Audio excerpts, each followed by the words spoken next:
आज मालेगांव शहर के अंदर एक बहुत ही बड़ा हादसा, दिल दहला देने वाला पेश आया।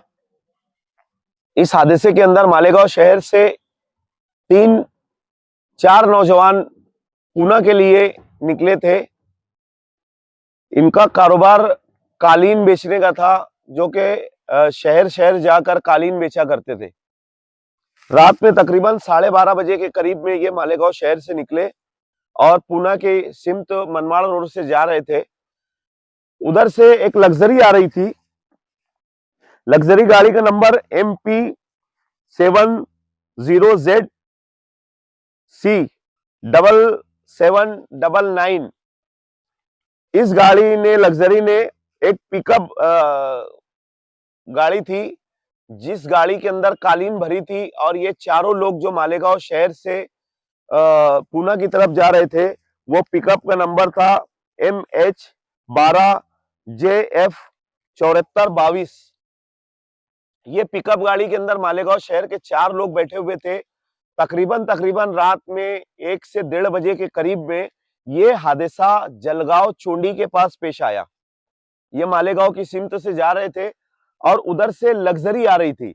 लग्जरी वाला ये अपनी सिमत में बराबर थे। लग्जरी वाला एक गाड़ी को ओवरटेक करते हुए आया और सामने से डायरेक्ट उसने पिकअप गाड़ी को मार दिया। पिकअप गाड़ी के अंदर 4 लोग सवार थे ड्राइवर के साथ, जिसमें से 3 लोगों की जगह पर ही मौत हो गई। एक आदमी बहुत बुरी तरीके से जख्मी है, तो उसको साई केयर हॉस्पिटल में रखा गया है, और जो लग्जरी का ड्राइवर था वो भी साई केयर हॉस्पिटल में एडमिट है, और उसके अलावा लग्जरी में एक पैसेंजर था, उसकी भी मौत हुई है। ऐसे 4 लोगों की मौत हुई है और 2 लोग जख्मी है, जो कि 2 जख्मी साई केयर हॉस्पिटल में है और 4 डेड बॉडी सिविल हॉस्पिटल में रखी गई है। तकरीबन मुझे 3 बजे के करीब में हमारे आमीन मेंबर साहब इन्होंने कॉल किया, और जाकिर आईटीओ एजेंट साहब का, हमारे खालिद इसके साहब का और मौलाना का रात में फोन आया कि यार ऐसा ऐसा हादसा हुआ है। हमारे मालेगांव शहर के अल नसीम अदारा ग्रुप के लोग, कलीम भाई और उनके ग्रुप के तमाम ही लोग, मौलाना, आमीन भाई और जितने भी लोग यहाँ जिम्मेदार मौजूद है, ये सब रात भर से यहाँ जागे हुए हैं। ये लोग रात में ही यहाँ से निकलकर वहां पर गए। जाने के बाद इन्होंने 2 क्रेन मंगाया। क्रेन गाड़ी से खींचने के बाद भी वो पिकअप गाड़ी जो थी वो लग्जरी में आधी घुस चुकी थी। 2 से 3 घंटा इन लोगों ने वहां पर मेहनत की, लेकिन नहीं निकल रही थी। फिर लग्जरी को जैसे वैसे निकाल कर, लग्जरी को निकालने में लग्जरी पलटी हो गई। वहां पर पैसेंजर को सबको उतार दिया गया था और वो गाड़ी पलटी हुई। इन्होंने जद्दोजहद करके वहां से 4 डेड बॉडी भी लाई और 2 लोगों को लाकर साई केयर हॉस्पिटल में एडमिट करवाया। 3:30 बजे से हम लोग सिविल हॉस्पिटल में रात 3:30 बजे से मौजूद है। अभी फज्र के फौरन बाद अब इन लोगों के ताबे में हम लोग डेड बॉडी निकाल कर दे रहे हैं। आमीन भाई ने भी काफी इसके अंदर जद्दोजहद की। मैं मालेगांव शहर के तमाम ही हमारे नौजवानों से, और जो धंधा करने के लिए खास तौर से जो बंगार का धंधा करते हैं, जो भी मालेगांव शहर से रोटी रोजी की तलाश में बाहर जाते हैं, उन लोगों से हम अपील करते कि जब भी आप हाईवे पे निकले तो कम से कम सेफ्टी से निकले।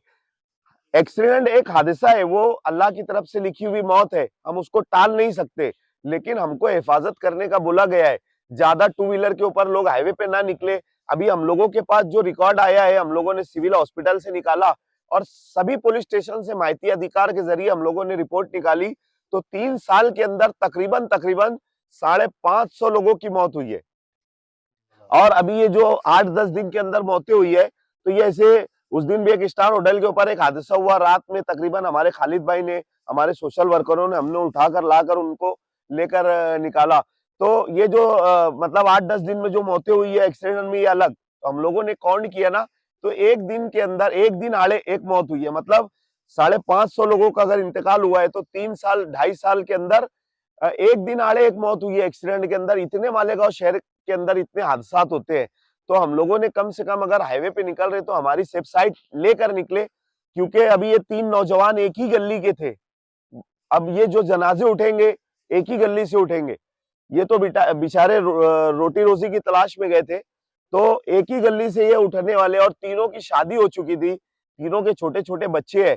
तो जो भी इंसान अगर निकलता है तो कम से कम वो अपने पीछे जो परिवार है, वो परिवार का सोच के हाईवे के ऊपर निकले कि यार हमारे पीछे परिवार है।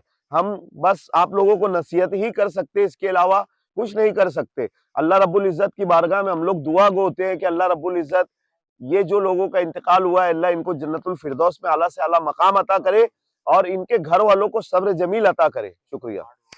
तो हम लोगों को ये कहनी थी कि मनमाड़ रोड जो है, उसके ऊपर ट्रैफिक बहुत ज्यादा हो चुकी है। रात में पूना जाने वाली गाड़ियां, शिरडी जाने वाली गाड़ियां और जितना भी शोलापुर, कोल्हापुर, बड़े-बड़े जो सिटीज आते हैं, वो सब उसी रास्ते के ऊपर है और वो रास्ते की जो साइज है वो बहुत छोटी है। तो हम लोग डिपार्टमेंट से ये कहना चाहते हैं कि कम से कम वो मनमाड़ रोड को फोर वे करे, क्योंकि वहां से रात में जितनी गाड़ियां गुजरती है सब लग्जरी होती है और बड़े-बड़े ट्रॉले होते हैं। और हम लोगों को जो मालेगांव वालों को है वो मनमाड़ रेलवे स्टेशन आता है, तो मालेगांव वालों को भी काफी मालेगांव से मनमाड़ आना जाना पड़ता है। तो इसके लिए वो रोड के ऊपर, मनमाड़ रोड के ऊपर ट्रैफिक ज्यादा हो रही है। कुसुम्बा रोड जैसे रोडवे को फोरवे कर दिया गया है आगे से, तो हम लोग भी ये चाहते हैं कि मनमाड़ रोड एक हाईवे है, नेशनल हाईवे है, तो उसको भी डिपार्टमेंट बड़ा करे कम से कम, तो हादसात के अंदर हम लोग रोकने में उसको कामयाब होंगे। आज रात में 3 बजे के करीब, 2:30 से 3 बजे के करीब मनमाड़ रोड पे जलगांव चुंडी के आसपास एक हादसा हुआ लग्जरी बस और पिकअप का, जिसमें मेरे मोहल्ले, मेरे वार्ड के मेरे रिश्तेदार, मेरी बहन का एक जेठ था, एक भांजी का जेठ था और एक बहन का देवर था और एक उनका ही भांजा था। ऐसे 3 लोगों की डेथ जगह पर हो गई है। हमने सफीक एंटी करप्शन साहब को फ़ोन किया, उन्होंने हमें मौके की नज़ाकत को जानकर हमारी मदद के लिए फ़ौरन आए और पीएम की कार्रवाई चालू है। अल्लाह तमाम मरहूम को जन्नतुल फिरदौस में आला मकाम अता फरमाए और अहले खाना को सब्र जमील अता फरमाए। हम वार्ड के लोगों की जानिब से तसल्ली देते हैं। मैं बहुत ज़्यादा डिटेल नहीं बताऊँगा आपको, क्योंकि हमारे सोशल वर्कर शफीक भाई, मौलाना और आमीन कारपोरेटर ने सब पूरी डिटेल बता दी है। मगर अब इलेक्शन हो चुके हैं, कारपोरेशन इलेक्शन भी हो गया और एमएलए इलेक्शन भी हो गया। तो मैं सियासी लोगों से यही गुजारिश करूँगा कि हमारे शहर में ऐसे रोज़ी रोज़गार के ज़रिए आना चाहिए, बड़ी बड़ी कंपनी, बड़ी बड़ी फैक्ट्री आना चाहिए, जिसके वजह से लोगों को रोजी रोटी का ज़रिया यहाँ पर मालेगांव शहर में मिलेगा। अक्सर देखने में आता है कि मालेगांव शहर से बहुत सारे ऐसे नौजवान, बुजुर्ग, बच्चे रोजी रोजगार के लिए खेड़े पाड़े का रुख करते हैं, अलग अलग शहर में जाते हैं रोजी रोटी के लिए। अगर ऐसे बड़े बड़े रोजगार हमारे शहर में आ जाएंगे तो हो सकता है ये जो एक्सीडेंट हादसा रोड पर हो रहे तो ये कम हो जाएंगे। मैं ऐसी अपील और गुजारिश सभी सियासी और समाजी लीडरान से करता हूँ।